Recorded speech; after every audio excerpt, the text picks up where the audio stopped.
Bab 573. Kenapa? Bibi Juni sudah hampir menangis. Setelah memberitahunya, dia baru bisa mengatur pengobatan terbaik untukmu.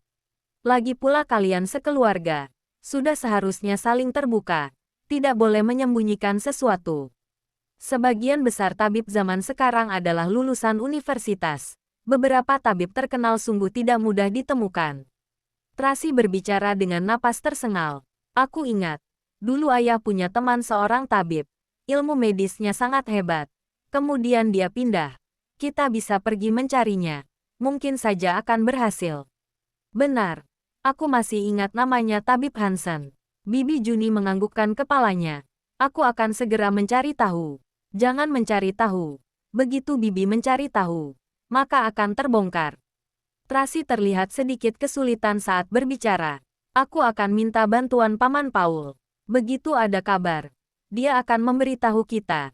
Tapi agar kondisi keracunanku tidak ketahuan, aku ingin tinggal di luar untuk sementara waktu. Kenapa Nona harus menutupinya dari Tuan?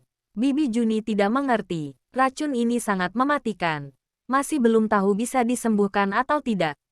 Tracy tersenyum getir. Kalau tidak bisa disembuhkan aku bisa pergi dengan tenang. Tanpa perlu merasakan kesedihan akibat perpisahan. Bukankah akan sangat baik? Waktu itu saat ayah meninggal, aku merasa seluruh hidupku hancur. Kalau bukan karena mereka bertiga, aku sama sekali tidak akan bisa bertahan. Aku tidak ingin mereka merasakan kesedihan seperti ini. Tidak mudah anak-anak bisa memiliki keluarga yang bahagia, tempat berteduh yang aman, sebuah lingkungan yang bisa membuat mereka tumbuh dengan nyaman. Aku tidak ingin melihat mereka bersedih. Hah. Bibi Juni menghela napas dalam. Selain itu, Daniel juga punya kesulitannya sendiri. Hari ini, dia tidak membawaku bertemu Tuan Besar.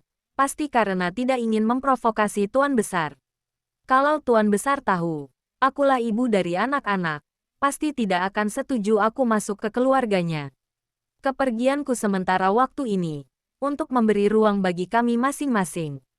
Dia bisa mengurus masalah keluarganya dengan perlahan. Aku juga bisa menerima pengobatan dengan tenang. Kalau setelah beberapa waktu ini, aku berhasil sembuh dan dia juga berhasil meyakinkan Tuan Besar, bukankah ini akan sangat baik? Setelah mengatakan ini, Tracy sudah sangat kelelahan.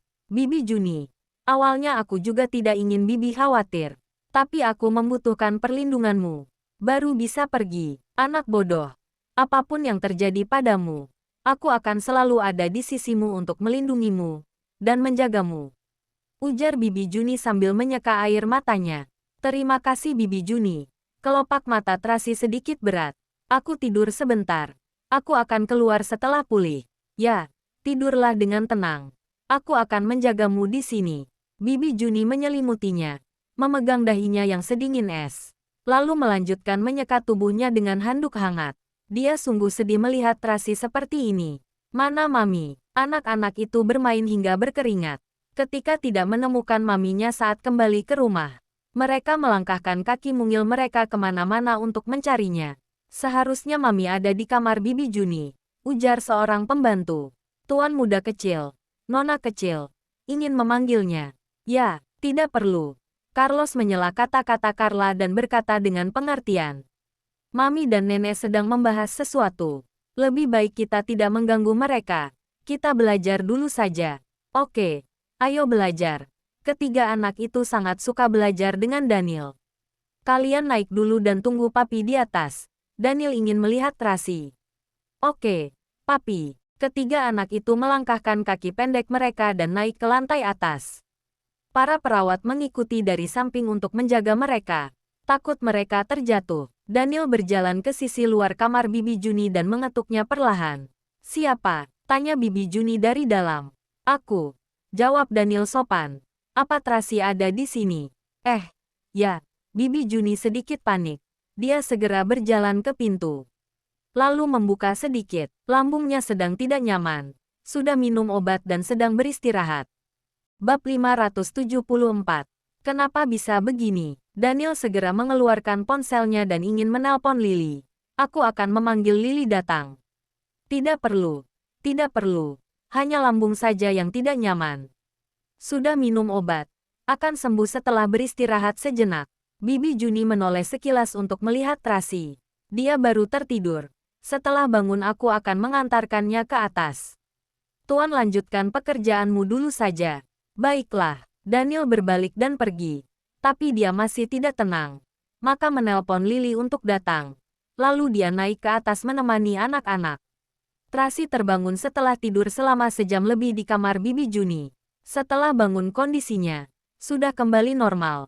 Seperti tidak terjadi apa-apa. Melihat dia yang seperti ini Bibi Juni sangat khawatir. Nona, kamu terkena racun apa? Kenapa begitu aneh? Aku juga tidak tahu. Tracy memegang wajahnya. Masih terasa sedikit dingin. Keringat di tubuhnya terasa lengket dan membuatnya sangat tidak nyaman. Aku harus kembali dan mandi sebelum mereka selesai belajar. Kalau tidak, Daniel akan menyadarinya. Dokter Lily sudah datang dan sedang menunggumu di luar, ujar Bibi Juni lembut. Sebelumnya Tuan datang mencarimu.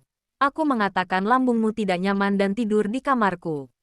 Awalnya ingin memintanya pergi. Tidak disangka dia memanggil Dokter Lily. Mungkin karena mengkhawatirkanmu. Baik, aku akan mengurusnya. Tracy keluar dari kamar. Lily segera mengambil tas dokternya dan mendekat. Nona Tracy, Anda tidak apa-apa. Tidak apa-apa. Tracy menggelengkan kepalanya. Kenapa dia memanggilmu datang? Aku sudah mengatakan hanya lambungku yang terasa sedikit tidak nyaman saja. Baguslah kalau tidak apa. Lily menghela napas lega. Sekarang rona wajah Tracy terlihat sangat normal. Tidak seperti ada masalah. Dia mengambil beberapa obat dari tasnya. Ini adalah obat lambung yang kuracik untuk Anda. Anda bisa meminumnya saat terasa tidak nyaman. Terima kasih. Tracy menerima obat itu. Merepotkanmu datang. Terima kasih. Tidak apa. Kebetulan hari ini ada urusan di rumah sakit. Jadi aku keluar. Biasanya saat malam aku akan berada di klinik. Ujar Lily sambil tersenyum. Kalau merasa ada yang tidak nyaman, panggil aku kapan saja, jangan sungkan.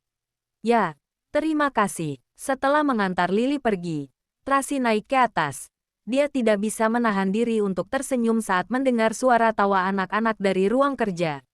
Dia kembali ke kamar dan langsung menuju kamar mandi. Tadi dia berkeringat sangat banyak, rambutnya sampai basah. Dia membuka pancuran dan mulai mandi. Saat mandi, dia tiba-tiba mulai mimisan. Dia terkejut dan segera menutupi hidungnya dengan tangan. Tapi darah itu terus keluar dan tidak bisa dihentikan. Dia segera mematikan pancuran dan berjalan ke depan cermin untuk memeriksa apakah hidungnya terluka. Tapi tidak ada luka dan tidak ada bekas cedera maupun rasa sakit. Meski begitu, darah tetap mengalir. Tracy sangat panik. Apakah ini juga ada kaitannya dengan racun? Saat ini tiba-tiba terdengar suara langkah kaki dari luar, dan langkah itu menuju ke arahnya. Tracy segera berjalan ke pintu, dan mengunci pintu kamar mandi. Saat baru saja dikunci, gagang pintu mulai bergerak. Menyadari pintu dikunci, Daniel segera menghentikan gerakannya, dan bertanya dengan tidak senang.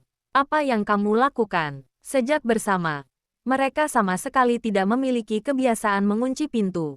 Siapapun yang ada di kamar mandi, pihak yang lainnya bisa masuk kapan saja dan tidak pernah mengunci pintu. Hari ini, Tracy tiba-tiba mengunci pintu dan ini membuat Daniel sangat marah. Aku sedang mandi. Tracy menengadahkan kepalanya dengan panik, ingin menghentikan darahnya. Kenapa mengunci pintu saat mandi? Tegur Daniel dengan suara rendah. Aku bisa menguncinya kalau menginginkannya. Tracy hanya bisa berkata seperti itu, karena tidak ada waktu untuk mencari alasan. Pergilah. Kembali saat aku sudah selesai mandi.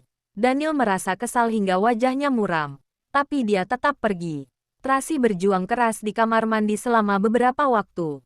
Akhirnya darah mimisannya tidak mengalir lagi. Dia membersihkan bekas darah, dan segera merapikan dirinya, dan melilit tubuhnya dengan handuk.